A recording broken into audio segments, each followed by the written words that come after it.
Nos faltan 2 partidos donde tenemos que tratar de conseguir los 6 puntos que faltan, así es que ese es el objetivo principal, como te digo, y bueno, vamos a trabajar tranquilo esta semana. ¿Lo de la Copa Libertadores lo es difícil? No, cuando hay posibilidades siempre hay que tratar de soñar un poco, ¿verdad? Porque sabemos que si pierde los 2 partidos tenemos la posibilidad, pero nosotros para eso tenemos que hacer nuestra parte, tratar de ganar los 2 partidos y después ver qué pasa en los otros partidos. Y creo que sí, porque todos somos conscientes de lo que Olimpia quiere, ¿verdad? El campeonato.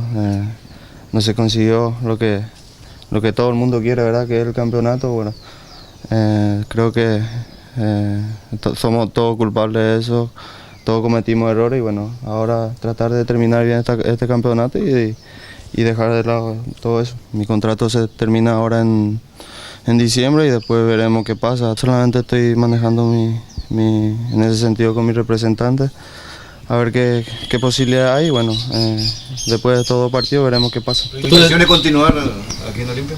Sí, ¿por qué no? A todo el mundo le gustaría seguir a Olimpia. ¿A quién no le gustaría seguir en un club como este, verdad? Pero bueno, como te digo, vamos a esperar que pase, que termine estos 2 partidos y después veremos qué pasa.